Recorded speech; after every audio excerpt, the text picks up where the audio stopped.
મોટા મોટા દેવોને પણ રાસ મંડપમાં પ્રવેશીઓને છોડાવી સંઘચૂર્ણનો વધ કરી નાખ્યો અને તેના મસ્તક પર મણી હતો તે લઈ મોટા ભાઈને આપી દીધો. કોઈ વખત વૃંદાવનમાં અરિષ્ટાસુર બળદનું રૂપ લઈને આવ્યો. અતિ ત્રાસ વર્તવા લાગ્યો. વૃક્ષ, વેલી, પ્રાણી, મનુષ્યને દુઃખી કરવા લાગ્યો. શ્રી કૃષ્ણ પ્રભુએ રમત માત્રથી અરિષ્ટાસુરનો વધ કરી બ્રજને શાંતિ આપી. એક વખત નારદજી કંસના દરબારમાં ગયા અને કંસે નારદજીનો સત્કાર કર્યો. પછી નારદજીએ કહ્યું કે દેવકીજીના લગ્ન વખતે જે આકાશવાણી થઈ હતી, દેવકીજીના 8મા સંતાનથી તારું મૃત્યુ થશે. વળી તેને મસ્તક ઉપર લાત મારીને આકાશમાં ચાલી ગઈ. તે યશોદાજી ત્યાં જન્મેલી યોગમાયા હતી અને રોહિણીનું પુત્ર બળદેવજી દેવકીનું 7મું સંતાન છે અને નંદના પુત્ર તરીકે પ્રસિદ્ધ શ્રી કૃષ્ણ એ દેવકીજીનું 8મું સંતાન છે. જેનાથી હે કંસ તારું મૃત્યુ થવાનું છે. નારદની મુખે વાત સાંભળતા જ ઉશ્કેરાયેલા કંસે કહ્યું કે અત્યારે જ વસુદેવ દેવકીને મારી નાખું. નારદે કહ્યું, કંસ તું ઉતાવળો ન થઈશ. વસુદેવને દેવકીજીને મારી નાખીશ તો કૃષ્ણ બળદેવ વૃંદાવન છોડીને ક્યાંય નાસી જશે. પછી તારા હાથમાં નહીં આવે. માટે બીજો રસ્તો વિચાર.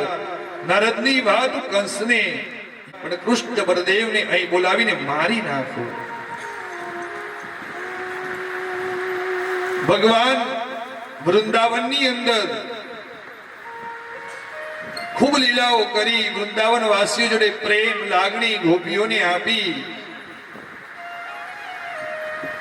હવે મથુરા પ્રયાણની તૈયારી થાય.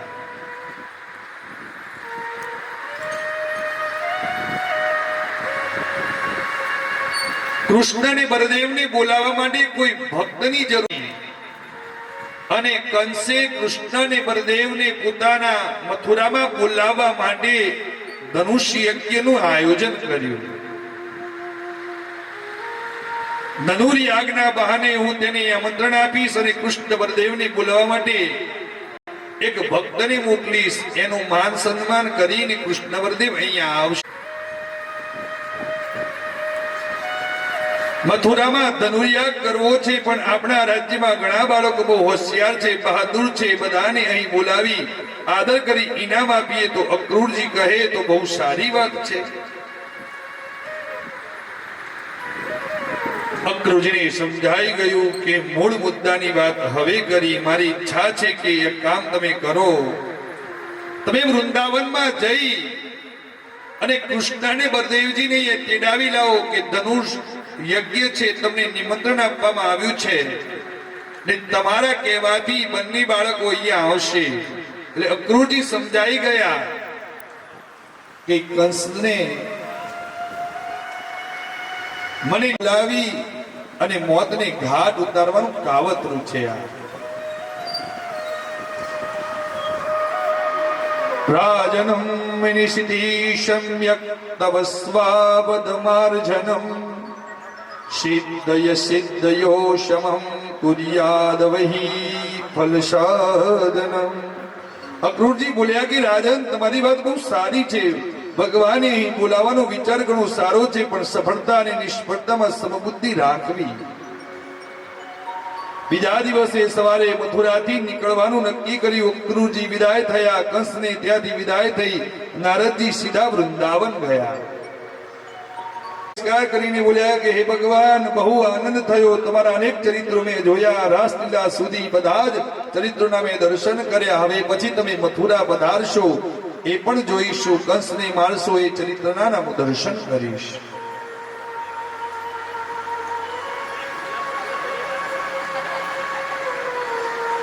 નારદજીએ બધી વાત કહી દીધી અને નારદજી ત્યાંથી વિદાય થયા. બીજા દિવસે વહેલી સવારે સોનાનો રથ લઈ અક્રૂરજી મથુરાથી ચાલ્યા. આપણને ગરજ પડે, આપણી ગરજ થાય ને ત્યારે ના કરવાનું, એને ખુશ કરવા માટે કામ કરીએ. આમ કંસ ભગવાનને લેવા માટે સોનાનો રથ ન મોકલે, પણ એનું કંઈક અંદર સ્વાર્થ સમાયેલો છે ને, એટલે સોનાનો રથ લઈ અને ભગવાનને લેવા માટે કંસે અક્રૂરજીને મોકલ્યા છે.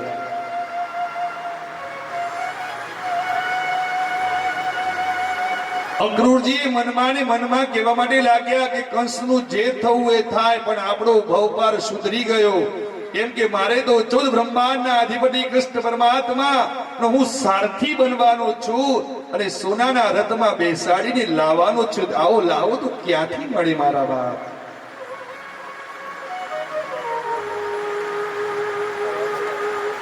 શ્રી કૃષ્ણના ગુણ ગાતા જાય. યમુના કિનારે આવ્યા. શ્રી કૃષ્ણ પદારવિંદની રીતિમાં છાપ જોઈ નીચે ઉતરી પડ્યા. ધન્ય છે આ ધરાને, ધન્ય છે આ વ્રજની ભૂમિને.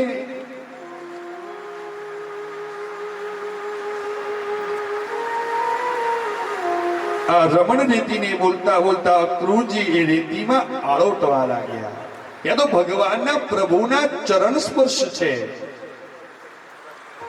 અને આપણે પણ આજે વૃંદાવનમાં જઈએ છીએ ને, તો બધા નવા નવા કપડા પહેર્યા હોય તોય બાન બોલીને એને આરોટવા લાગે છે. આજે પણ હજી પ્રથા છે.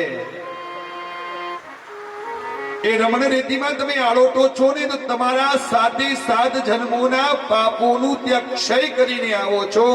ભગવાન કોઈ મનુષ્ય હશે ને, હવે મને વૃંદાવનમાં નહીં જોવે, પણ તારા જેવી દિવ્ય દ્રષ્ટિ વાળી વ્યક્તિ મને હવે તો આત્મા તો મારો બાપ એક છે. રાધાએ સુંદર વાત.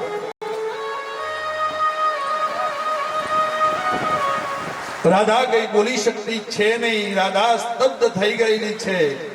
બંને આંખ બોલ્યા, કનૈયા આ જો આપણો ગોકુળ નથી, કનૈયા જો આપણું વૃંદાવન નથી, આપણે મહેમાન થઈને આવ્યા છીએ. તારા મામાનું ઘર છે. અહીંયા કોઈ પણ પ્રકારનો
શરૂઆત થઈ ચૂકી છે અને સુંદર મજાના લગ્ન ગીતો ભરાઈ રહ્યા છે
જાન આવ્યું ને એવું લાગે છે હા ખરું ખરું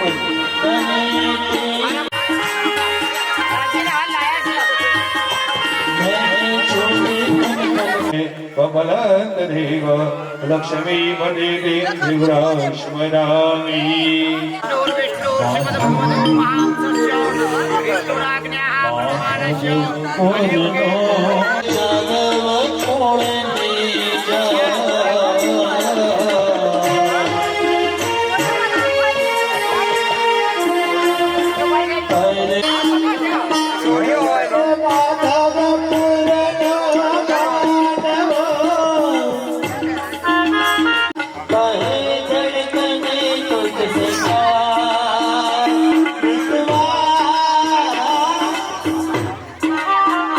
સૌભાગ્યવતી એના અહીંયા મંત્ર ઉચ્ચાર થઈ રહ્યા છે અખંડ સૌભાગ્યવતીના આશીર્વાદ અપાવી રહ્યા છે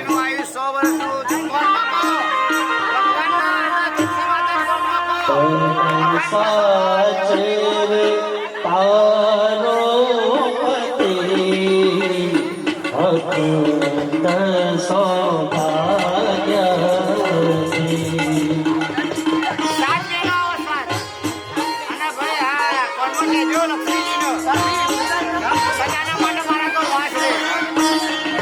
સાચ તારો પતિ અખંડ સૌભાગ્યવતી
પ્રસાદની તૈયારી કરજો. વસની વેળા રોકી ના રોકાય દીકરી તો પારકી આપણ કહેવાય દીકરી તો પારકી આપણ કહેવાય દીકરી જાય વસવી તમને મારી વાણીની અંદર કદાચ કઈ ભૂલ ચૂક જણાવી શબ્દ તે દૂર કરતા સુખ સંપત્તિ તે